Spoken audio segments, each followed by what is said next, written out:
Olha só, deixa eu contar para você que assiste o Melhor da Semana. Nessa semana, eu e o jornalista, meu parceiro Hermano Henning, recebemos nos estúdios de jornalismo da Rede Brasil o doutor Tiago Líbano. Ele é um dos grandes cardiologistas do Brasil, de São Paulo, para um bate-papo bem esclarecedor sobre obesidade, que mata quase 170 mil brasileiros ao ano. E claro que uma conversa tão útil, tão esclarecedora, não ficaria de fora da nossa revista eletrônica. Vamos acompanhar. As doenças cardiovasculares matam um brasileiro a cada 90 segundos, é um dado assustador. E segundo a Sociedade Brasileira de Cardiologia, o percentual é maior que todos os cânceres juntos, problemas respiratórios, violência e acidentes de trânsito. E para falar sobre esse e outros problemas de saúde, o Brasil News recebe o cardiologista do Grupo Fleury e do Hospital Albert Einstein, Tiago Líbano. Doutor, seja muito bem-vindo aqui ao nosso jornal.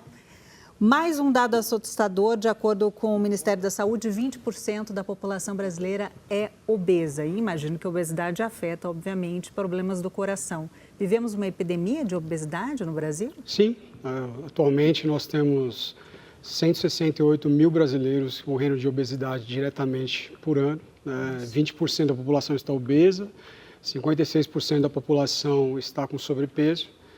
E nós temos uma estimativa para 10 anos à frente, aí, 2044, estamos com 75% da população brasileira obesa. Nos Estados Unidos, por exemplo, nós já temos 40% da população obesa. E o que mais assusta a gente é que isso vem afetando principalmente as crianças e os adolescentes. Isso mostra que isso tende a crescer para os próximos anos. E essa é a fase onde a gente ensina, os hábitos alimentares e introduz essa cultura que o adulto vai levar para a vida dele depois. E essa é a realidade do Brasil hoje. Tudo bem, doutor? Tudo bem, é um prazer estar aqui. Então, obesidade, e muito obrigado pela sua disposição em dar mais essa entrevista aqui. Eu agradeço. A obesidade leva forçosamente o quê? Pressão alta e colesterol alto. É isso, esse é o grande problema de vocês. O colesterol alto, o diabetes, nós temos um tipo de obesidade que é a gordura periférica, que está fora, e essa gordura também se deposita dentro dos nossos, ali ao lado dos nossos órgãos, que é essa obesidade visceral, que ela é a mais grave, Que é a da barriga? Ela fica dentro, na verdade, dos órgãos. A gente consegue ver através de exames de imagem ou bioimpedância. E essa gordura, ela produz hormônios. Elas causam inflamação dentro dos nossos vasos sanguíneos. Isso vai aumentar o risco de infarto, de AVC. Esses hormônios vão levar aí a resistência à ação da insulina, levando ao diabetes. Então, são inúmeras complicações que a obesidade vai causar. Praticamente todas as nossas mortalidades, aí, infarto, AVC, câncer, você vai ter uma grande porcentagem dessas doenças que levam à morte, como obesidade, como um fator de risco causante aí desses problemas. Doutor, e esses medicamentos, essas canetas, muito famosas, tem o Ozempic, agora tem o Mounjaro também, são benéficas? Podem fazer mal para o coração? A gente vive um momento muito bonito hoje dentro da cardiologia, endocrinologia, essas doenças metabólicas, porque durante muitos anos o tratamento da obesidade era feito com remédios antidepressivos que tinham inúmeros efeitos colaterais para o coração, neurológicos, ideação suicida, e depois também remédios que eram muito estimulantes, até que chegou essa linha dessas medicações que eles imitam o hormônio do corpo, que vão levar a uma saciedade maior, diminuição da compulsão alimentar, ele diminui a sensação, o esvaziamento do estômago, ele fica um pouco mais lento, então dá um pouco mais de saciedade também. E essas medicações, por exemplo, como o Ozempic, que é a semaglutida, a gente já tem dados aí que mostram uma perda de peso de até 17% do peso global. E isso reduz muito todos os efeitos aí da obesidade, que estão relacionados diretamente à mortalidade. O Mounjaro, que é a tirzepatida, é uma medicação que ainda não chegou no Brasil diretamente, a gente importa ela hoje. Essa medicação ela leva uma perda de peso maior ainda, de 20% a 30%. Do peso pode ser perdido com essa medicação, com 50% dos efeitos colaterais que nós temos no Ozempic. O Ozempic dá muito efeito colateral. Esses efeitos, na verdade, são só sintomas, náusea, constipação, uma sensaçãozinha de fraqueza, dor no corpo. Na verdade, quando a gente põe na balança a obesidade e os efeitos da medicação, a obesidade ela é muito pior, né? Então, apesar dessas medicações ainda terem alguns efeitinhos colaterais, a gente sabe que isso vai, médio e longo prazo, ter um efeito muito grande no Brasil e no mundo, né? Porque as pessoas não param de engordar, essas doenças elas vão causando inúmeros problemas, essas pessoas vão internando cada vez mais, fazendo mais cirurgias, vão onerando mais o sistema de saúde privado e público, e isso vai chegar uma hora que vai colapsar, né? Então... O senhor se referiu aí a algo preocupante, né? Que a obesidade está atingindo a infância. Exatamente. E isso aí força que as doenças, chamadas doenças coronarianas, elas atingem cada vez mais gente jovem. Eu ouvi dizer, não sei se realmente corresponde à verdade, mas um infarte, por exemplo, não é? Do miocárdio, né? Infarte do miocárdio, que a gente chama, os senhores médicos, ele é mais cruel e mais violento nas pessoas mais jovens, não é? Sim, é verdade, isso corresponde à verdade? Isso é um fato. Na verdade, esse depósito de gordura nas nossas artérias, ele se inicia na infância. Ele vai se manifestar na vida adulta, mas ele começa na infância. E, bem pelo começo da sua pergunta, eu acho que as questões dos hábitos alimentares, a questão familiar, educação, de nutrição, de como a criança deve se comportar em relação ao alimento, porque a nossa relação com o alimento, muitas vezes, ela pode ser ruim, né? Ela pode estar relacionada mais como uma maneira de... como um vício, né? Como uma bebida, como um cigarro, e a gente tem a compulsão por alimento e não tem uma relação saudável com ele. Como o açúcar, que é um vício. Exatamente. Então, eu acho que isso começa na infância, a gente tem que ter uma preocupação muito grande em educar as crianças quanto à nutrição correta, como ao hábito saudável em relação com o alimento. E no jovem, né? A questão do infarto no jovem, o jovem tem menos artérias no coração, né? Com o passar da idade, essas artérias vão criando novos caminhos, igual aquelas varizes na perna.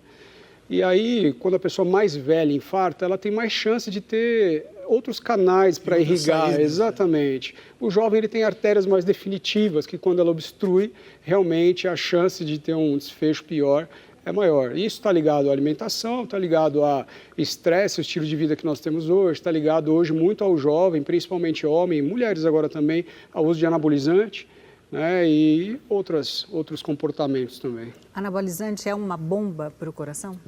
Na verdade, hoje a gente está vivendo uma realidade assim, né? Nos hospitais a gente percebe cada vez mais jovens chegando lá com obstruções nas artérias coronárias do coração, obstruções nas artérias que vão para a cabeça, cerebrais, até pulmonar também, causadas pelo estado de hipercoagulabilidade que o esteroide faz, né? Então, hoje virou uma coisa totalmente desenfreada, assim, homens e mulheres usando anabolizante à torta direita pela questão estética, né? E a gente depois tem essas complicações cardíacas. Quando a gente percebe que as coisas estão melhorando, as pessoas estão fumando menos, começa o vape. Aí começa o anabolizante. Então, o ser humano ele tem um comportamento autodestrutivo, né? Que ele sempre busca alguma forma de retomar isso. Então, eu acho que é importante essa questão educativa, né, da população, quanto à prevenção, quanto aos cuidados necessários aí para conseguir ter um envelhecimento saudável. A gente nota que nas chamadas doenças periféricas ou paralelas, né, o cardiologista se preocupa muito com isso, a questão de nutrição, exercício físico. Agora, diretamente o coração, o senhor acha que tem surgido drogas que dão um certo alívio, uma expectativa boa nesse sentido, diretamente para melhorar o coração das pessoas? Sim, a gente vive isso, né? Nos últimos anos chegaram inúmeras drogas que realmente mudam a mortalidade, né? Na insuficiência cardíaca, às vezes a pessoa tem um infarto, fica com aquela sequela no coração, o coração fica mais fraco e a pessoa começa a juntar líquido no corpo, líquido no pulmão, interna, e fica com aqueles sintomas da insuficiência cardíaca. Então, hoje nós temos drogas que diminuem muito a mortalidade desse paciente. Nós temos drogas também relacionadas no tratamento diretamente do infarto. Nós temos drogas hoje que já estão na prevenção, né? Nós temos hoje, por exemplo, drogas injetáveis que a gente usa semestralmente para o tratamento do colesterol, né? E a gente já tem estudos com drogas antihipertensivas também, com injeções mensais, semestrais. Então, existe um avanço muito grande. Como a maior causa de morte no mundo são as doenças cardiovasculares, o investimento também ele é muito grande da indústria farmacêutica e a gente vem realmente, ano a ano, chegando drogas que mudam muito essa realidade. Então, se a pessoa fizer um acompanhamento correto, uma prevenção correta, acompanhar bem com o cardiologista, fazer os exames na frequência correta, não existe por que ter um desfecho negativo aí, né? A ideia é que hoje nós temos recursos para viver mais, a gente tem que usar esses recursos, na verdade, né? Estamos com a expectativa de vida cada vez mais alta. Exatamente. Doutor, você falou de exames. Com qual frequência seria ideal que adultos fizessem exames periódicos, a partir de qual idade? Sim.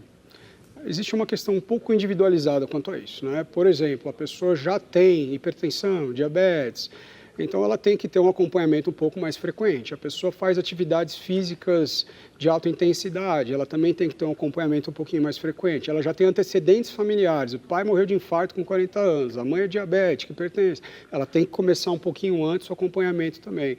O ideal é que se tenha um acompanhamento regular, pelo menos aí uma vez por ano, uma visita ao cardiologista, e quando já tem essas doenças instaladas ou já teve um evento de infarto, AVC, aí a gente antecipa um pouquinho. Essa pessoa normalmente passa a cada 3, 4 meses no cardiologista para ir acertando as medicações.